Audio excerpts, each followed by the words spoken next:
శరీరమును దాని ఇచ్చలతోను దురాశలతోను సిలువ వేసి ఉన్నారు. హల్లెలూయా. హల్లెలూయా. దేవునికి స్తోత్రములు. హల్లెలూయా. చిన్ని ప్రార్థన. యేసయ్య మీకు వందనాలు. ఇప్పటి వరకు సమస్తము మీరు నడిపించారు అయా. మీ వాక్యం మీరు ధ్యానించుకుంటుండగా మాతో మాట్లాడండి. ఇదేన సేవకుడను మీ పక్షాన్ని నిలబడుతుండగా నాతోనూ మాతోనూ మాట్లాడండి. నన్ను నన్ను మరుగుపరిచి మీ ఆత్మతో నింపమని యేసు నామమున అడుగుతున్నాము తండ్రి, ఆమేన్. మనము క్రీస్తు యేసు సంబంధము శరీరమును దాని ఇచ్చలతోను దురాశలతోను మనము సిలువ వేయబడి ఉన్నాము. హల్లెలూయా. శరీరమును దాని ఇచ్చలతోను దురాశలతోను మనము సిలువ వేయబడి ఉన్నాము. యేసుక్రీస్తు ప్రభువారు ఎందుకు సిలువ వేయబడి ఉన్నాడు? యేసుక్రీస్తు ప్రభువారు ఎందుకు సిలువ వేయబడ్డాడు? సర్వలోక మానవుల యొక్క రక్షణ కొరకై, పాప విమోచన కొరకై, ప్రతి ఒక్కరిని పరిశుద్ధులుగా తీర్చిదిద్దడానికి ఆయన సిలువ వేయబడ్డాడు. మరి తన రక్తములో కడగబడిన మనమంట, తన బిడ్డలుగా పిలువబడుతున్న మనము కూడా సిలువ వేయబడ్డాము. దేనిలో సిలువ వేయబడ్డామంటే నెంబర్ 1 శరీరము, నెంబర్ 2 దాని ఇచ్చలతోను దురాలోచనతోను సిలువ వేయబడి ఉన్నాము. మనకు దేంతో సిలువ వేయబడ్డాం? శరీరములో సిలువ వేయబడ్డాం. దాని ఇచ్చలంటే దాని ఆలోచనలో సిలువ వేయబడ్డాం. ఇప్పుడు మూడవది ఏంటంటే దురాలోచనలో సిలువ వేయబడ్డాం. ఇప్పుడు చూడండి, ఇప్పుడు శరీరము మనలో సిలువ వేయబడింది. దాని ఇచ్చలు దురాశలు అన్ని కూడా సిలువ వేయబడినాయి. ఇప్పుడు మనం ఏమై ఉన్నాము? మనలో ఇప్పుడు ఏముండాలో చెప్పండి. శరీర కార్యాలన్నీ సిలువ వేయబడింది. శరీర కార్యాలన్నీ సిలువ వేయబడింది. హల్లెలూయా. శరీర కార్యములన్నీ సిలువ వేయబడినప్పుడు మరి నీవు పరిశుద్ధుడు పరిశుద్ధురాలము. ఈ పరిశుద్ధురాలు ఏమై ఉండాలి? ఇప్పుడు చూడండి, నీవు ఫలించే వ్యక్తిగా ఉండాలి. హల్లెలూయా. ఏ వ్యక్తిగా ఉండాలి? కొన్నిటికి సిలువ వేసావు. ఏంటికి వేసావు సిలువ? శరీరానికి, దాని ఇచ్చలకు, దురాలోచనలకు ఇప్పుడు ఏం చేసావు? ఇప్పుడు యేసుక్రీస్తు ప్రభువారు మన కొరకు సిలువ వేయబడ్డాడు. ఎన్నిసార్లు సిలువ వేయబడ్డాడు? ఒక్కసారి సిలువ వేయబడ్డాడు. ఆయన మరణాన్ని గెలిచాడు. ఇప్పుడు చూడండి, ఆయన పునరుద్ధానుడు, ఆయన పరిశుద్ధుడు. అందుకనే ఆయన మరణమును గెలిచాడు. దేవునికి స్తోత్రములు. ఇప్పుడు నీవు సిలువ వేయబడ్డావు. నీవు శరీరములో సిలువ వేయబడ్డావు. దాని ఆలోచనలో సిలువ వేయబడ్డావు. దురాలోచనలన్నిటిలో సిలువ వేయబడ్డావు. ఇప్పుడు నీవు కూడా లేపబడాలి పరిశుద్ధురాలుగా. ఇప్పుడు నువ్వు లేపబడాలి పరిశుద్ధుడుగా. ఇప్పుడు నువ్వు ఫలాలు ఫలించాలి. ఏం ఫలాలంట? ఆత్మ ఫలాలు ఫలించాలి. దేవునికి మహిమ కలుగును గాక. ఆత్మ ఫలాలు ఫలించాలి. అదేమనగా 22వ వచనం చదువుతాము. అయితే ఆత్మ ఫలములు ఏమనగా నెంబర్ 1, అమ్మ అందరూ గుర్తుంచుకోవాలి, వినండి. నెంబర్ 1 ఏంటంట? ప్రేమ, సంతోషము, ఏంటండి? సమాధానము, దీర్ఘశాంతము, దయాళత్వము, మంచితనము, విశ్వాసము, సాత్వికము, ఆశా నిగ్రహము. ఆశా నిగ్రహం అంటే ఇప్పుడు నిగ్రహంగా ఉంటారు. అంటే వాడు కారణం ఇప్పుడు కొంతమందికి ఒక్కోసారి కొన్ని పరిస్థితులు ఎదురైతా ఉంటాయి, సమస్యలు ఎదురైతా ఉంటాయి, భయంకరమైన శ్రమలో బాధ వస్తుంటే నిగ్రహం కలిగి ఉంటాడు. శ్రమ ఏమీ చేయలేదని నిగ్రహముగా అలాగే నిలబడి ఉంటాడు. ఓ ఆత్మీయుడు, ఓ ఆత్మీయురాలు నిగ్రహంతో నిలబడాలి, జయించాలి. ఏమై ఉండాలంటే జయించేవారిగా ఉండాలి. హల్లెలూయా. ఏం చేయాలంట? జయించాలి. ఏం జయించాలి? జయించాలి. శరీర కార్యములను జయించాలి. ఆశా నిగ్రహం కలిగి మనం ఉండాలి, కదలకూడదు. ఇప్పుడు విశ్వాస ప్రయాణంలో వెళ్తూ ఉంటే ఇప్పుడు ఒక వ్యక్తి వెళుతూ ఉన్నారనుకోండి, ఆ వ్యక్తిని కొంతమంది చూసి అమ్మో అంటారు కొంతమంది, ఆహా అంటారు కొంతమంది, ఊహు అంటారు కొంతమంది ముందు వెళ్తుంటే ఎడమాల రకరకాలుగా మాట్లాడుకుంటారు. అమ్మో అట్టండగా ఇట్టండగా అని వారు మాట్లాడుతూ ఉంటారు. ఏం కలిగి ఉండాలన్నప్పుడు నిగ్రహము. మాట్లాడుకోలే. కొంతమంది అంటారు పొంగిందంతా పోయిపోలే. మాట్లాడుకుంటారు, చదువుకుంటారు, కొనుక్కుంటారు. పట్టించుకోవద్దు. నీ ప్రయాణంలో నువ్వు సాగాలి, నీ యాత్రలో నువ్వు సాగాలి. ఈ ఆత్మీయ యాత్రలో నువ్వు సాగుతుంటే ఎన్నో అవరోధాలు అడ్డుపడతా ఉంటే నిలబడు. దేవుని కోసం నిలబడాలి, దేవుని రాజ్యం కొరకు నిలబడాలి, ఆయన మహిమ కొరకు నిలబడాలి, ఆయన సాక్షిగా నిలబడాలి. యేసు రక్తములో కడగబడిన ప్రతి ఒక్కరు కూడా పరిశుద్ధులుగా పిలువబడతారు. వారు పరలోక రాజ్యానికి వారసులు. శరీర సంబంధమైన వారు కాముకుడు, వారు శరీర సంబంధమైన ప్రతి ఒక్కదానికి సిలువ వేయబడ్డారు. క్రీస్తులో నూతన సృష్టి, నూతనమైన జీవితము. ఇప్పుడు ఏం కలిగి ఉండాలంటే ఆశా నిగ్రహము కలిగి ఉండాలి. ఇప్పుడు ఏమండి, చెడంతా తీసేసిన తర్వాత ఏముంటుంది చెప్పండి? కుళ్ళిపోయిన కాయలో ఉన్న చెడంతా తీసేసాక ఇప్పుడు ఆ కాయలో ఏముంటుంది చెప్పండి? మంచి ఉంటదిగా. ఆ మంచి పేరే ప్రేమ. ఆ మంచి పేరే ప్రేమ. ఆ మంచి పేరే సంతోషము. ఆ మంచి పేరే సమాధానము. ఆ మంచి పేరే దీర్ఘశాంతము. ఆ మంచి పేరే దయాళత్వము. ఆ మంచితనము, శ్వాసము, సాత్వికము, ఆశా నిగ్రహము. దేవునికి స్తోత్రములు. ఏ మంచి అంట? ఇప్పుడు అంతా పోయింది. ఏం పోయింది? కుళ్ళు పోయింది. Very good. దేవునికి స్తోత్రములు. హల్లెలూయా. పోయింది. ఆపరేషన్ చేశారు, పాడైపోయినంతా తీసేశారు. ఇప్పుడు ఆ పార్ట్ అంతా కూడా బాగుపడిపోయింది. పార్ట్ అంతా బాగుపడితే ఇప్పుడు ఆ బాగుపడిన దాంట్లో నుంచి బయలుదేరినయే ప్రేమ. ప్రేమ, యేసుని ప్రేమ, అది ఎవ్వరు కొలవలేని నిజము. దీనిని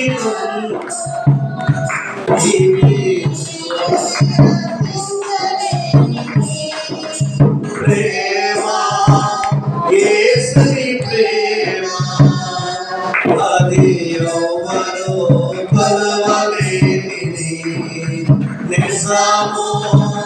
దీనిలో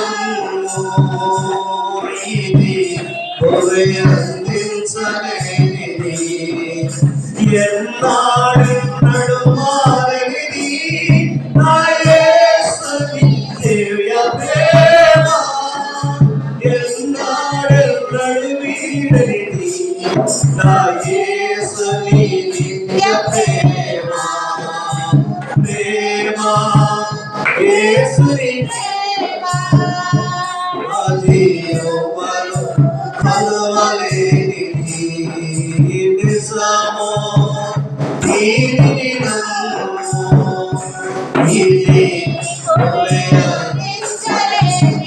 హల్లెలూయా. ఏమివ్వలేదంట? భూమి అందించలేదు. ప్రేమ ఇప్పుడు ఒక పరిశుద్ధుడు ఒక పరిశుద్ధరాల నుంచి రావాల్సింది ఏంటో తెలుసండి? ఆత్మ ఫలాలు రావాలి. ఆత్మ ఫలాలు ఫలించాలి. ఈ పరిశుద్ధురాలంట, అమ్మా ఎక్కడ కూర్చున్నా, ఎక్కడ నిలబడినా, ఏ ప్రాంతానికి వెళ్ళినా, ఏ దేశానికి వెళ్ళినా, ఏ గ్రామానికి వెళ్ళినా ఒక్క మాట్లాడేదో చెప్తాను. సెంట్ భాషలో వస్తుందా? ఇంకా వేరే భాషలో ఏమైనా వస్తుందా? సెంటే కదండి. పరిమళ వాసమే కదా. ఈ పరిశుద్ధుడు ఈ పరిశుద్ధురాలు ఎక్కడికి వెళ్ళినా సరే ఏ వాసన కావాలి? పరిమళ వాసన కావాలి. ఎందుకు రావాలో తెలుసా? నీలో ఉన్న చెడును పరమ డాక్టర్ తీసేసాడు, పరమ తండ్రి తీసేసాడు. నీ కొరకు ఇలువైన రక్తము కాల్చాడు, కొరడా దెబ్బలు భరించాడు, కబరిస్తులను ఘోరముగా హింసిస్తుంటే భరించాడు. నేను కొరకు తెలుసా? నీలో ఉన్న చెడు పోగొట్టాలని. ఆ సిలువలో అంత భయంకరముగా బాధపడింది ఎందుకో తెలుసా? వ్యాధులు కూడా పడింది ఎందుకో తెలుసా? భరించింది ఎందుకో తెలుసా? నీకు బదులు మరణించిన ప్రేమ, జీవం నీ కొసగే ప్రేమ. నీకు బదులు మరణించిన ప్రేమ, జీవం నీ కొసగే ప్రేమ. యేసు ప్రేమ శాశ్వత ప్రేమ, యేసు ప్రేమ శాశ్వత ప్రేమ. హల్లెలూయా మహానందమే, హల్లెలూయా మహానందమే.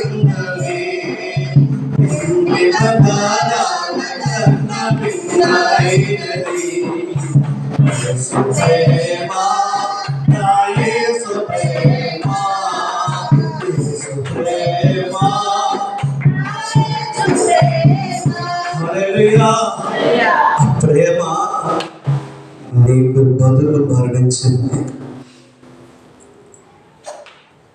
స్థిర జీవము కలిగి ఉండాలని, సంతోషముగా ఉండాలని, సమాధానముగా ఉండాలని, దీర్ఘశాంతము కలిగి ఉండాలని, దయాలత్వము కలిగి ఉండాలని, మంచితనము కలిగి ఉండాలని, విశ్వాసము కలిగి ఉండాలని, సాత్వికము కలిగి ఉండాలని, ఆశా నిగ్రహము కలిగి ఉండాలని, ప్రేమ కలిగి ఉండాలని.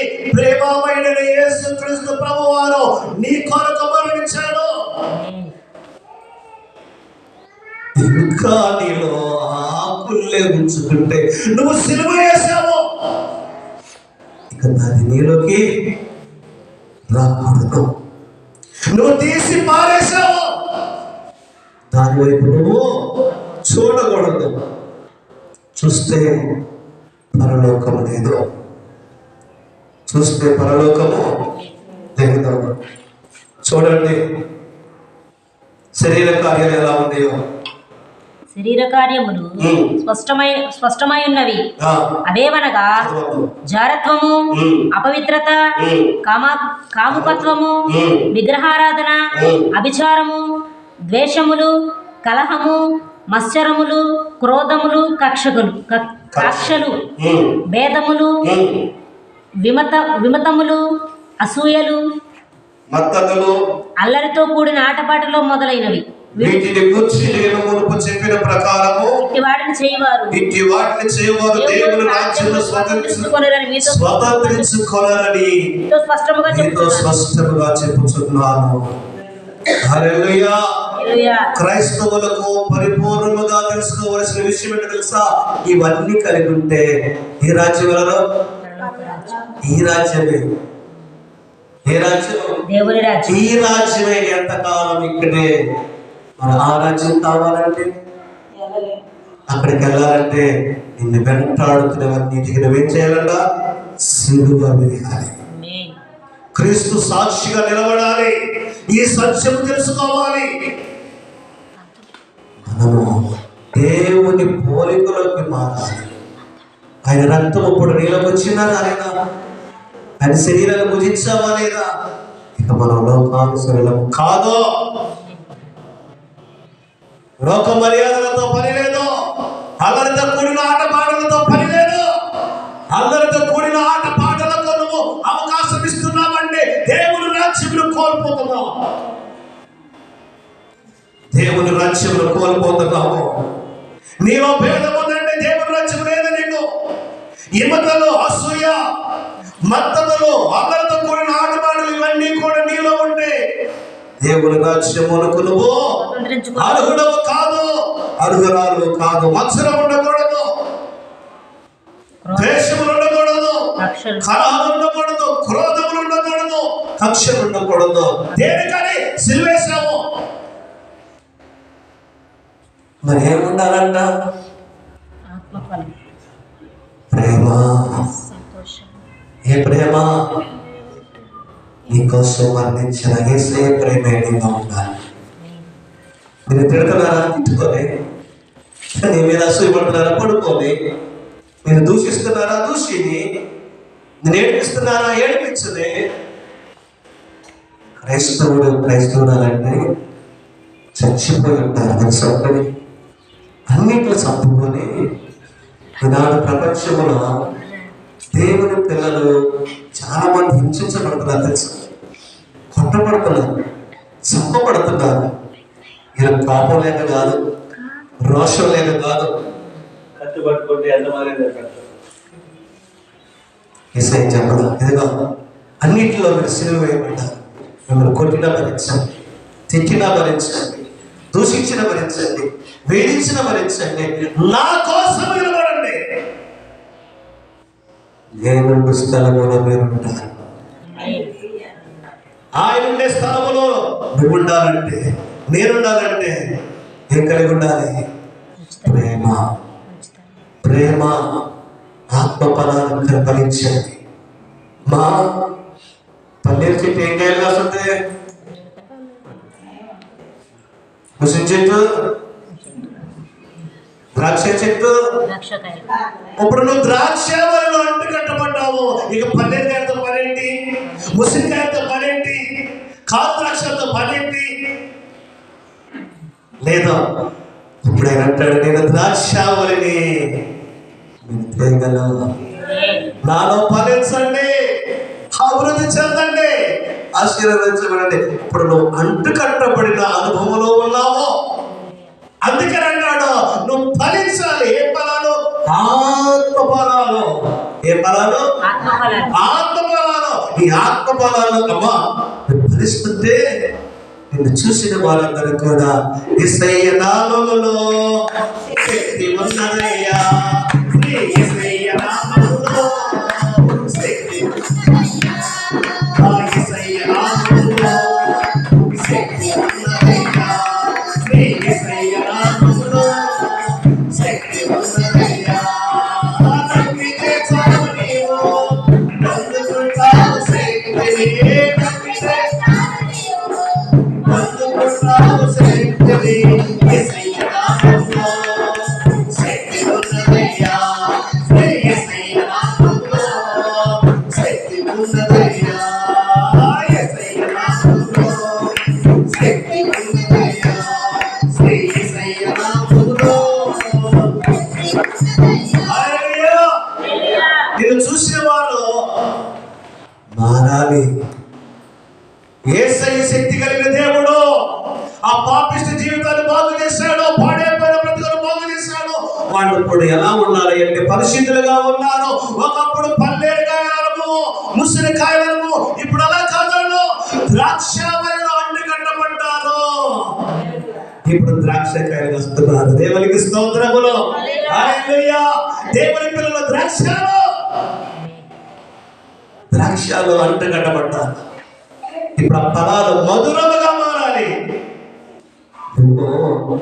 నువ్వు లోకానికి మధురముగా మారాలి. హల్లెలూయా. లోకానికి మధురముగా మారాలి కానీ చేదుగా మారకూడదు. చేదైన నీ బ్రతుకులు దేవుడు మధురముగా మార్చాడు. మధురముగా మార్చాడు. ఇప్పుడు నువ్వు ఎలా ఉన్నా చెప్పు.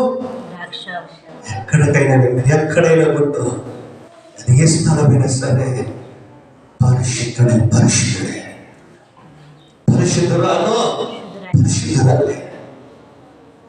అయితే సిలువ వేసిన వాటి వైపు తిరిగి చూడకు.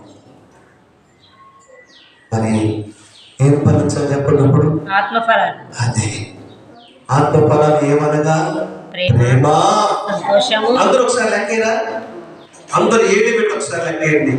ప్రేమ, సంతోషము, సంతోషము, సమాధానము, సమాధానము, దీర్ఘశాంతము, దీర్ఘశాంతము, దయాళత్వము, దయాళత్వము, మంచితనము, మంచితనము, విశ్వాసము, విశ్వాసము, సాత్వికము, సాత్వికము, ఆశానిగ్రహం. ఆశానిగ్రహం.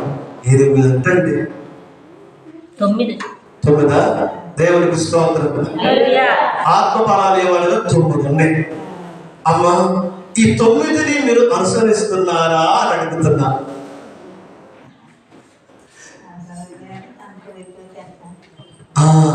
ఒక్కటి గుర్తుంచుకుంటాను.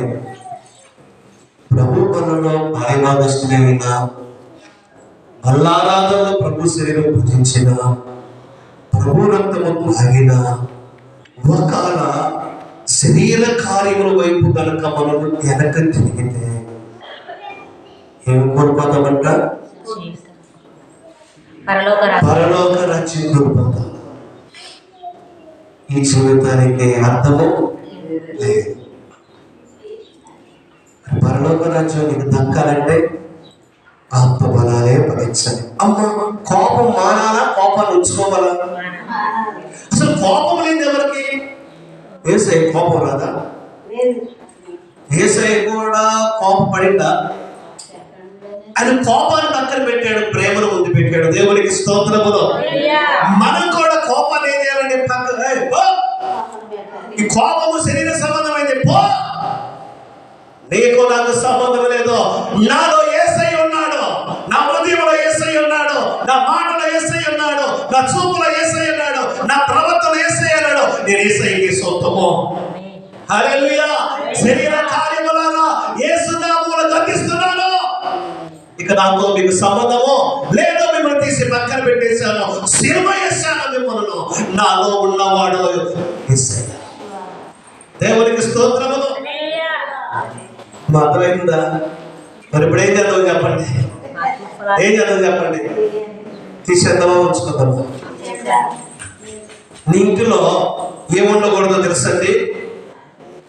నీ ఇంటిలో ఏముండకూడదంటే అల్లరితో కూడిన ఆటపాటలు ఉండకూడదు. నువ్వు దేవుని మందిరానికి వెళ్తున్నావు, విశ్వాసంగా పిలువబడుతున్నావు. నీటిలో అల్లరితో కూడిన ఆటపాటలు ఉంటే, అల్లరితో కూడిన ఆటపాటలు నీటిలో ఉంటే నీళ్లు దీవించబడదు. తెలుసా మీకు? నీటిలో రక్షణ గురించిన సునాదాలే ఉండాలి, దేవుని పాటలే ఉండాలి, దేవుని వాక్యమే ఉండాలి. మరి అల్లరి వైపు నీకెందుకు? నువ్వు అల్లరితో కూడిన వ్యక్తివా? కాదు, విలువ పెట్టి కొనబడిన వ్యక్తివి. దేవునికి మహిమ కలుగును గాక. ఈరోజు దేవుడు నిన్ను ఎందుకు హెచ్చరిస్తున్నాడు తెలుసా? నిన్ను ప్రేమిస్తున్నాడు కాబట్టి. నువ్వు మరణించడం ఆయనకి ఇష్టం లేదు, నువ్వు నశించుకోవడం ఆయనకి ఇష్టం లేదు, నువ్వు పాడైపోవడం ఆయనకి ఇష్టం లేదు. అరచేతులు నిన్ను చిక్కుకున్నాడు. అందుకని ఆయన మాట్లాడుతున్నాడు, అల్లరితో కూడిన వేది కూడా నీ ఇంటిలో ఉండకూడదు. అల్లరితో కూడదు. అసూయ నీలో ఉండకూడదు, భేదం నీలో ఉండకూడదు, మత్సరం నీలో ఉండకూడదు, ద్వేషం ఉండకూడదు, కలహాలు ఉండకూడదు, క్రోధం ఉండకూడదు, కక్షలు ఉండకూడదు. కొంతమంది పగ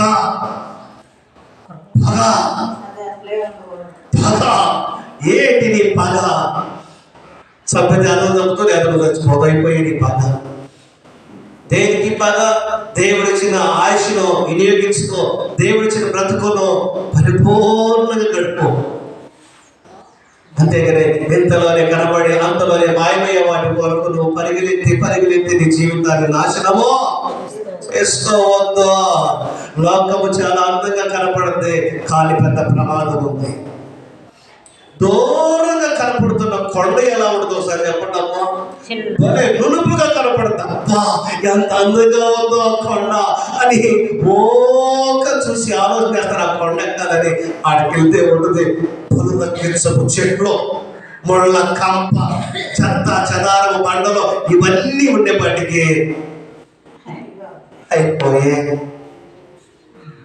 యేసయ్య నిన్ను పరిమళ వాసనగా మార్చాడు, సువాసనగా మార్చాడు.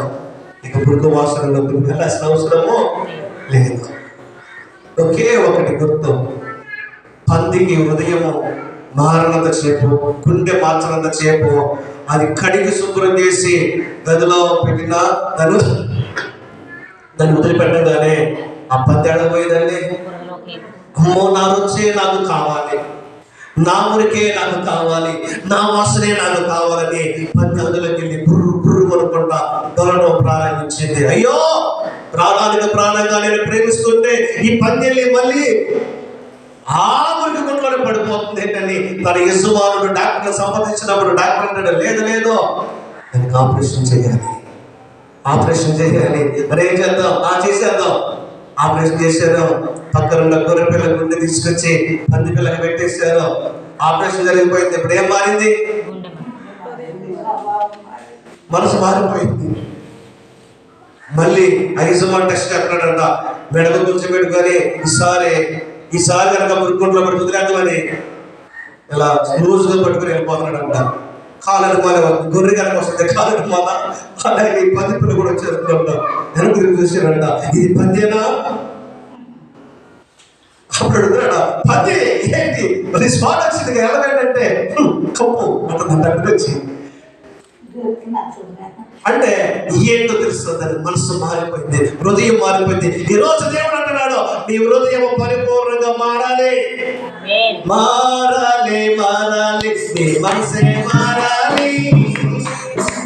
మారిన మనసు దేవునికి ఇస్తే చక్కగా ఉంటుంది.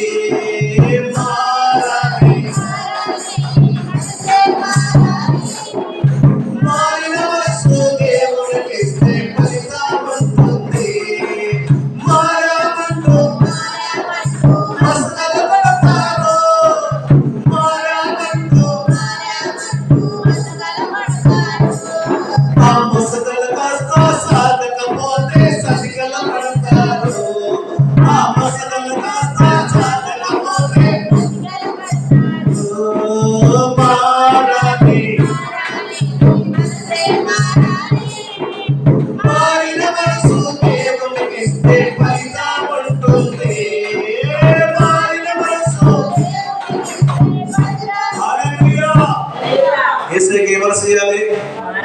మారిన మనసు.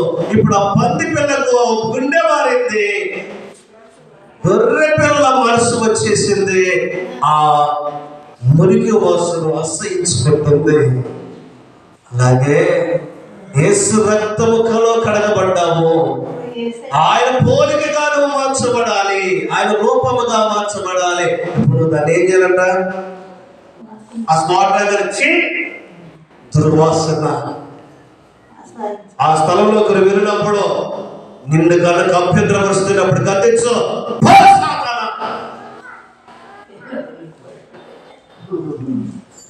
సాధారణ ఈ ఆలోచనలను యేసునామములో గద్దిస్తున్నాను అని ముందుకు సాగిపోవాలి. యేసయ్యతో సాగిపో. యేసయ్యా, ఇక్కడ ఆకుండా నా చేయబట్టుకుని తీసుకెళ్ళయ్యా, యేసయ్యా నా చేయబట్టుకొని నన్ను నడిపించయ్యని దేవుని సహాయం కోరుకోవాలి. నిన్ను నడిపిస్తాడు, తీసుకెళ్ళాడు. ఎక్కడి నుండి? శాపంలో పడకుండా, పాపంలో పడకుండా, లోకంలో పడకుండా నీ చేయి పట్టుకొని నీ చేయి ఆయన చేతిలో పెట్టు, తీసుకెళ్ళిపోతాడు. అయితే గమనించండి, వదిలిపెట్టేయాలి. శరీర కార్యాలన్నింటినీ మనం ఏం చేయాలంట? వదిలిపెట్టేయాలి. జాగ్రత్తగా వినండి, మనము దేవుని పిల్లలము. మన ఇంటిలో సువాసన రావాలి కానీ దుర్వాసన రాకూడదు, మురికి వాసన. ఇంకొక విషయం చెప్తున్నా, జాగ్రత్తగా వినండి. అసలు దేవుని పిల్లల ఇంట్లో జగడాలు ఉండకూడదు. దేవుని పిల్లల ఇంట్లో ఏమనకూడదు? గొడవలు ఉండకూడదు, కక్షలు ఉండకూడదు, క్రోధాలు ఉండకూడదు, మత్సరాలు ఉండకూడదు, ద్వేషాలు ఉండకూడదు, ప్రగా ప్రతీకారాలని ఉండకూడదు. ఇప్పుడు నువ్వు ఏం చేయాలి సార్? క్షమించే మనసు కలిగి ఉండాలి. క్రైస్తవుడు అంటే ఎవరనుకున్నాం మనం?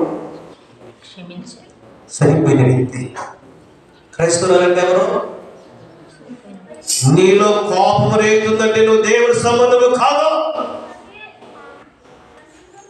నువ్వు కోపంతో రేగుతున్నావంటే నువ్వు దేవుని సంబంధము కాదు. నువ్వు పాటలు పాడినా, వాక్యము చదివినా, వాక్యము బోధించిన, ఆరాధన చేసిన కోపంతో రగిలిపోతుంటే నువ్వు దేవునికి వారసుడు కాదు, వారసురాలు కాదు. నీ ఇంటిలో అల్లరితో కూడిన ఆటపాటలు ఉండకూడదు. ఒకవేళ ఉన్నాయి అనుకోండి, నువ్వు దేవుని పిల్లవా, దెయ్యం పిల్లవా? ఏ పిల్ల? అదే పిల్ల? గొర్రె పిల్ల, పంది పిల్ల? మనం గొర్రె పిల్లలమా, పంది పిల్లలమా? హల్లెలూయా! గొర్రె పిల్లలము. గొర్రె పిల్లలో మనం. గొర్రె పిల్ల మురికి గుండలో పడదు, మురికిని చూసి అసహించకూడదు. ఎవరైనా మురికిలోకి లాగుతుంటే నీకు దండం పెడతా, ఆ వాసన నాకు పడదు, నన్ను వదిలిపెట్టి నేను వెళ్ళిపోతానని పారిపోతాను. దేవునికి స్తోత్రం. హల్లెలూయా! కాబట్టి మనము శరీరమును, దాని స్వభావమును, దాని కార్యములను సిలువ వేసాము. కాబట్టి ఇప్పుడు మనం ఏమై ఉన్నామంటే పరిశుద్ధంగా ఉన్నాం. అమ్మ, మనకి ఏ జీవితం కావాలి చెప్పండి? ఏ జీవితం కావాలి చెప్పండి? పరిశుద్ధమైన జీవితం కావాలి. పరిశుద్ధమైన జీవితం అంటే ఆత్మ ఫలాలు ఫలించేవారే పరిశుద్ధులు. శరీర కార్యాలు జరిగించేవారు పరిశుద్ధులు ఏమాత్రము కాదు. ఆత్మ ఫలాలు ఫలిద్దామా? ప్రార్థన తీసుకుందాం. దేవుడి వాక్యం దీవిస్తాం.